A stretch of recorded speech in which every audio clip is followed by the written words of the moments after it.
10-year right now is at 80 proof.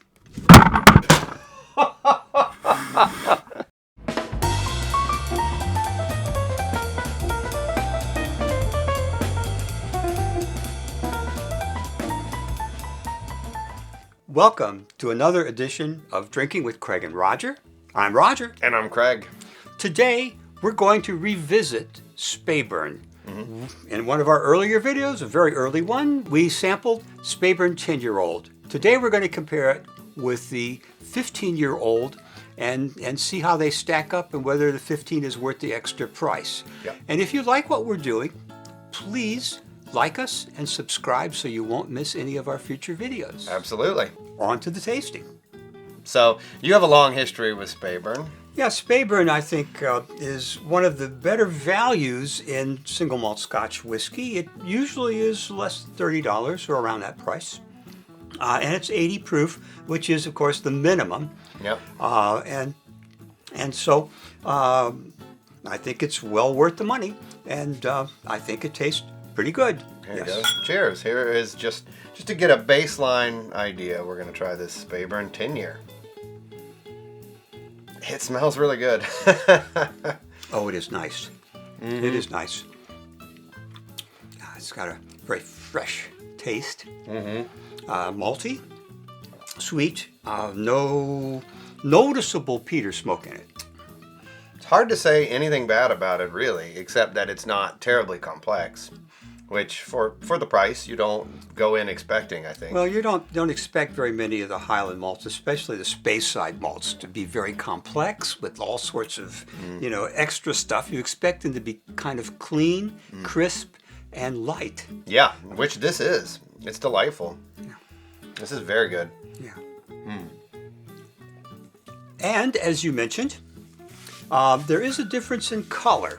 So if you look at the 15-year-old, you can see it's considerably darker. It's probably due to the higher proof, as well as spending a few extra years in the barrel. And possibly different barrels. We're not sure.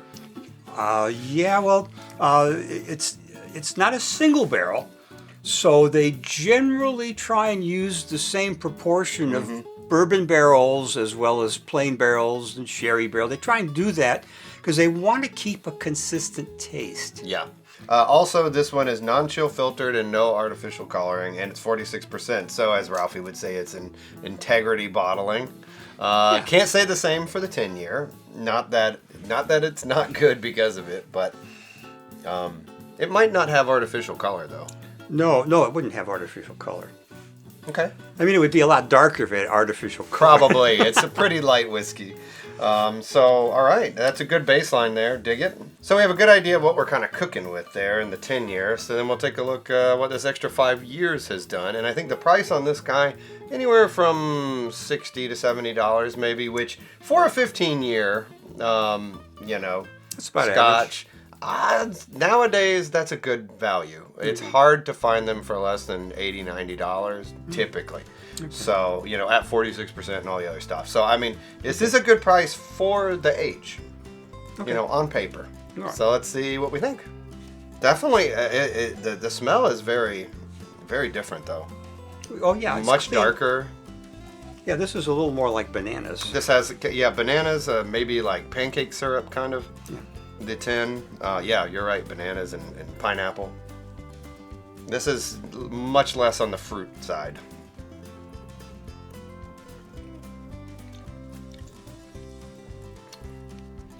Yeah, it's still it's a very, very powerful malty taste. Sweet.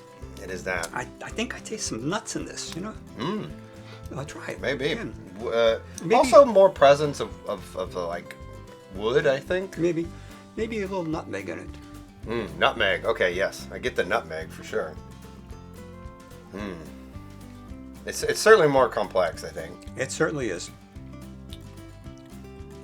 And of course, a heavier body, for sure, than the 10, as you would expect. Yeah. Finish goes on for a good while. Yeah. Has a nice finish to it.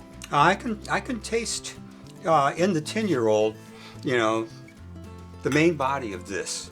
But, of course, this is it's 6 proof more, which means it's going to be more intense than this. Yeah. Let's put a little water in the 15-year-old to bring it down to 10. You want to? And we went and got a little bit of water. We brought it down to about the same as the 10. So let's see what it does for this 15 and where they kind of come out side by side. They are so different, though. They're quite different. Yeah, they must. I'm going to gather they used a different proportion of barrels from sources in that one than they did in this one. But both of them, I'm pretty sure, used the Spanish sherry barrels, because you can sort of taste the sherry. Yeah, I tasted the sherry for sure. And the American, I don't know. It's probably a second-use bourbon barrel. You would think, yeah. But they don't say that. But okay. Yeah. I'm going to suggest that the main difference here is the whiskey has picked up more of the barrels for the extra 5 years. Okay. Which is not bad. No, it's not. I think they're both excellent whiskeys. Yeah. The 10-year-old at 80 proof, I think, is a pretty nice everyday drink if you're. And it's a little sweeter too, I think. It's definitely a little sweeter than the 15. To be honest with you, I think I would rather have 2 bottles of the 10-year-old instead of 1 bottle of the 15. But that's not to say the 15 isn't a great drink. Yeah. So I'd say we've got some winners here. You think so? You like the 15? I like the 15. Yeah. But for everyday drinking, I think the 10 is just fine. Yeah. And what I usually do is, I think what I did in one of our earlier videos is I put a little bit of Isla whiskey in it. It has a little bit of smoke to it. Yeah.